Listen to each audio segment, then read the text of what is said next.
எல்லாருக்கும் வணக்கம். ஃப்ரான்ஸ் நாட்டில் பிறந்த ஒரு 19 வயசு கிராமத்து பொண்ணு ஒரு பெரிய படையை வழிநடத்தி பல வருஷங்களாக ஃப்ரான்ஸ் நாட்டை ஆள நினச்ச இங்கிலாந்து படை வீரர்களை பின்வாங்க வச்சாங்க. ஆனால் கடைசியில் அந்த பொண்ணு மேலே பல குற்றச்சாட்டுகளை சுமத்தப்பட்டு உயிரோட தீ வச்சு கொல்லப்பட்டாங்க. அவங்க இறந்து போன 25 வருஷம் கழித்து அவங்க மேலே சுமத்தப்பட்ட குற்றச்சாட்டுகள் தவறுன்னு அதிகாரப்பூர்வமாக அறிவிக்கப்பட்டிருக்கு. இன்றைக்கி இந்த உலகமே அவங்கள ஒரு செயிண்டாக கௌரவிக்கிறோம். அவங்களோட பேர் தான் ஜான் டார்க் என்கிற ஜான் ஆஃப் ஆர்க். அவங்கள பற்றி தான் இன்றைக்கி நம்ம தெளிவாக பார்க்க போகிறோம். And this is Prasanna. Welcome to probe Walker. வாங்க வீடியோக்குள்ளே போகலாம். இன்றைக்கி யூரோப்பியாவில் இருக்க ஒரு சக்தி வாய்ந்த நாடுகளில் ஒன்று தான் ஃப்ரான்ஸ். ஆனால் 15ஆம் நூற்றாண்டில் நிலைமை அப்படி இல்லை.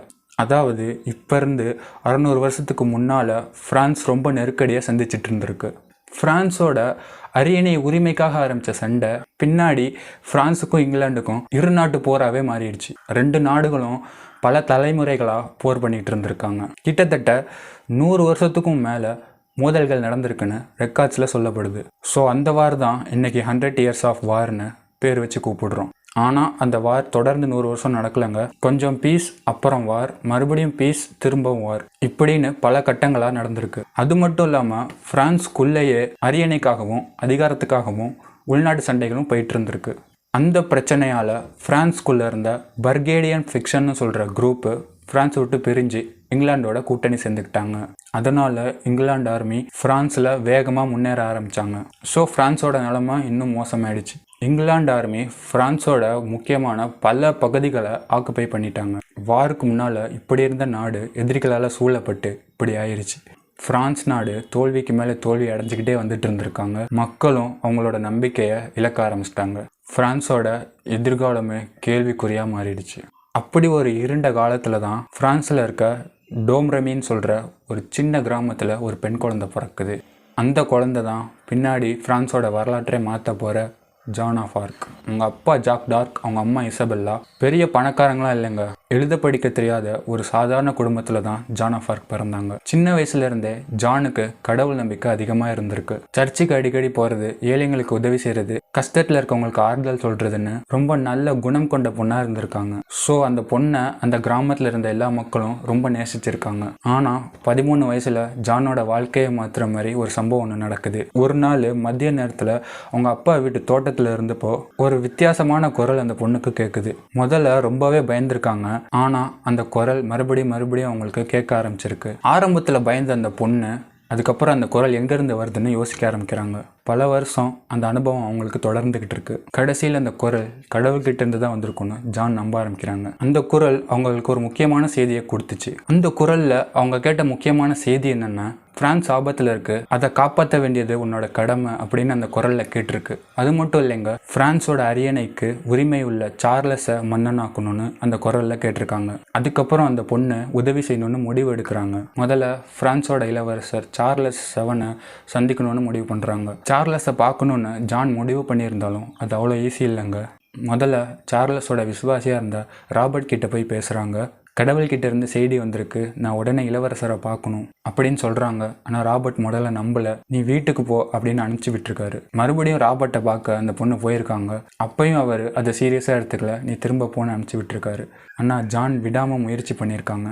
திரும்ப ஜான் பார்க்க வரமோ அதை சீரியஸாக எடுத்துக்கிட்டு ஒரு குதிரை போட்டுக்க ட்ரெஸ்ஸு, பாதுகாப்புக்காக எஸ்கார்ட் போட்டு இளவரசரை பார்க்க அனுப்பி வைக்கிறாங்க. 17 வயசில் எதிரிங்களோட கட்டுப்பாட்டில் இருந்த இடத்தெல்லாம் தாண்டி 11 நாள் ஆபத்தான பயணத்தை பண்ணி சார்லஸ் இருந்த சினோன் அரண்மனைக்கு போய் சேர்றாங்க. அங்கே இளவரசர் சார்லஸ் கிட்ட கடவுள் என்னை அனுப்பியிருக்காரு, ஃப்ரான்ஸை காப்பாற்ற வந்திருக்கேன், எனக்கு படைகள் வேணும்னு கேட்டிருக்காங்க. அதை கேட்டு அரண்மனையில் இருந்த பல பேர் ஷாக் ஆகுறாங்க. சில பேர் சிரிக்கிறாங்க, சில பேர் சந்தேகமும் படுறாங்க.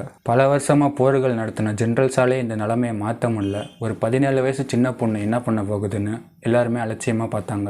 ஆனால் அந்த பொண்ணோட கான்ஃபிடென்ஸ் கொஞ்சம் கூட குறையில. அவங்க ரொம்ப தெளிவாகவும் உறுதியாகவும் பேசினாங்க. அந்த வார்த்தைகள் சார்லஸையும் யோசிக்க வச்சுது. அதுக்கப்புறம் ஜான் மேலே சில விசாரணைகள்லாம் பண்ணாங்க. இந்த பொண்ணு உண்மையதான் சொல்லுதா, உங்க பேசுனதெல்லாம் நம்பலாமா அப்படின்னு அந்த பொண்ணு மேலே இன்வெஸ்டிகேஷன்லாம் பண்ணியிருக்காங்க. கடைசியில் அந்த பொண்ணு மேலே எதுவும் பெருசாக சந்தேகம் வராதனால சார்லஸ் ஜானுக்கு ஒரு வாய்ப்பு கொடுக்குறாரு. அந்த பொண்ணுக்கு பிரான்ஸ் ஆர்மியோட சப்போர்ட்டும் கிடைச்சிது. அந்த நேரத்தில் பிரான்ஸோட முக்கியமான பகுதியான ஓர்லியன்ஸ் நகரத்தை இங்கிலாந்து முற்றுகை விட்டிருந்தாங்க.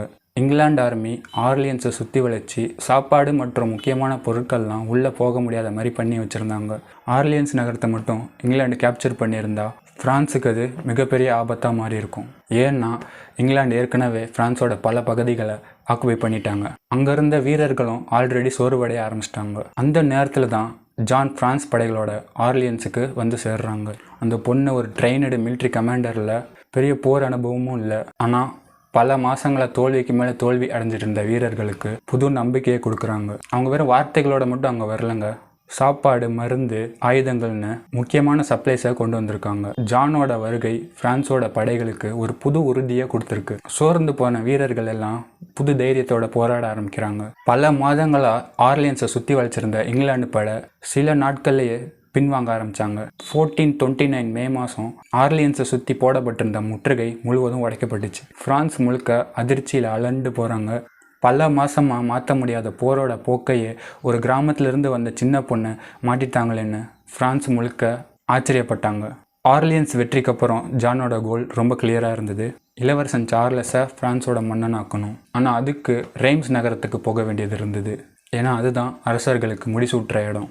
அது சாதாரண பயணம் இல்லைங்க, எதிரிகளோட கண்ட்ரோலில் இருந்த பகுதிகளை கடந்து போக வேண்டிய ஒரு ஆபத்தான பயணம். அந்த பொண்ணை எல்லா தடைகளையும் மீறி சார்லஸை ரெய்ம்ஸுக்கு கூட்டிகிட்டு போனாங்க. கடைசியில் 1429 ஜூலை சார்லஸுக்கு முடிசூட்டப்பட்டுச்சு அதிகாரப்பூர்வமாக. ஜானோட பெரிய 2 இலக்குகளும் நிறைவேறிடுச்சு. ஜானோட புகழும் ஃப்ரான்ஸ் ஃபுல்லாக பரவ ஆரம்பிச்சிச்சு. ஆனால் எல்லாமே ஹாப்பி எண்டிங் இல்லை. சார்லஸை சுற்றி இருந்த சில அதிகாரிகளுக்கு ஜானோட வளர்ச்சி பிடிக்கல. அதே நேரத்தில் அந்த பொண்ணு பாரிஸையும் திரும்ப பிடிக்கணும்னு முடிவு பண்ணாங்க. ஆனால் அந்த முயற்சியில் அவங்களால வெற்றி பெற முடியல. அந்த தோல்வினால் ஜானுக்கு கிடைச்ச சப்போர்ட்டுகளும் குறைய ஆரம்பிச்சிருக்கு. இருந்தாலும் பிரான்ஸோட பல பகுதிகள் இன்னும் விடுவிக்கப்படலைன்னு ஜான் தொடர்ந்து போராடுறாங்க. ஆனால் அரசியல் கணக்குகள் வேறு மாதிரி நகர்ந்துக்கிட்டு இருந்திருக்கு. மன்னர் சார்லஸும் சமாதான பேச்சுவார்த்தைகளில் இன்ட்ரெஸ்ட் காட்ட ஆரம்பிச்சிருக்காரு. 1430 கோம்பியன் நகரத்தை காப்பாற்றுற போரில் ஜான் கலந்துக்கிட்டு இருந்திருக்காங்க. ஆனால் அந்த முறை அடிஸ்ட் அவங்க பக்கம் இல்லாமல் போயிடுச்சு. பர்கண்டியன் வீரர்கள் அவங்கள கைது பண்ணிட்டாங்க. கைது பண்ண கையோட அவங்கள கொண்டு போய் இங்கிலாந்து கிட்ட ஒப்படைச்சிட்டாங்க. இங்கிலாந்து அந்த பொண்ணு சாதாரணமாக கொல்ல நினைக்கல. ஜான் மேலே மக்கள் வச்சுருந்த நம்பிக்கையை உடச்சி கொல்லணும்னு முடிவு பண்ணாங்க. அதனால் ஜானை சிறையில் வச்சு அவங்க மேலே ஒரு பழியாக போட ஆரம்பிச்சிருக்காங்க. ஹர்சி விட்ச்கிராஃப்ட் ஆண்கள் உடை அணிஞ்சாங்கன்னு 70க்கும் மேலே குற்றச்சாட்டுகளை அவங்க மேலே வச்சு திணிச்சிருக்காங்க. ரூவனில் நடந்த விசாரணையில் ட்ரையல்ஸ் ரெக்கார்டு படி ஜான் ரொம்ப அமைதியாகவும் தெளிவாகவும் பதில் சொல்லியிருக்காங்க. ஜட்ஜஸ் ட்ராப் பண்ணுற மாதிரி கேள்விகளும் கேட்டிருக்காங்க. ஆனால் அந்த பொண்ணு ஜட்ஜை இம்ப்ரெஸ் ஆகுற மாதிரி பதில்கள் சொல்லியிருக்காங்க. ஆனால் தீர்ப்பு முன்னாடியே முடிவு செய்யப்பட்டது தான். ரூவான் நகரத்தில் இருந்த ஓல்டு மார்க்கெட் ஸ்கொயருக்கு ஜானை கூட்டிகிட்டு வந்திருக்காங்க. சுற்றி மக்கள், பிரசிஸ்ட், சோல்ஜர்னு எல்லார் முன்னாடியும் அவங்கள தீ வச்சு பிரிச்சிருக்காங்க. ஃப்ரான்ஸுக்கு நம்பிக்கை கொடுத்த அந்த 19 வயசு பொண்ணு 1431 மே 30 அன்னைக்கு நெருப்புக்குள்ளே மறைஞ்சாங்க. ஆனால் அவங்க கதை அங்கே முடியலைங்க. ஜான் இறந்து 25 வருஷம் கழித்து அவங்களோட கேஸ் மறுபடியும் விசாரணைக்கு வந்திருக்கு. நூற்றுக்கணக்கான சாட்சிகள் விசாரணைக்கு அப்புறம் ஜான் மேலே சுமத்தப்பட்ட குற்றங்கள் தவறுன்னு அதிகாரப்பூர்வமாக அறிவிச்சிருக்காங்க. அதுக்கப்புறம் 1920 கேத்தோலிக் சர்ச் அவங்கள செயிண்டாக கௌரவிச்சிருக்காங்க, அதாவது புனிதராக கௌரவிச்சிருக்காங்க. இன்றைக்கி ஜான் ஆஃப் ஆர்க் ஃப்ரான்ஸோட ஹீரோயினி மட்டும் இல்லை, அவங்க கரேஜோட சிம்பிள், டிட்டர்மினேஷனோட சிம்பிள், நம்பிக்கையோட சிம்பிளாக திகழ்கிறாங்க. ஒரு விவசாய குடும்பத்தில் பிறந்த பொண்ணு 17 வயசில் ஒரு நாட்டோட நம்பிக்கையை மாற்றினாங்க. 19 வயசில் உயிரை கொடுத்தாங்க. ஆனால் அவங்கள எரிச்ச நெருப்பு அவங்களோட பேரை அழிக்க முடியல. அதனால தான் ஜான் ஆஃப் ஆர்க் ஹிஸ்ட்ரி புக்கில் மட்டும் இல்லாமல் மக்களோட நினைவுகள்லேயும் வாழ்ந்துட்டுருக்காங்க. மீண்டும் ஒரு ட்ரூத் ஸ்டோரியோட உங்களை சந்திக்கிறேன். நன்றி.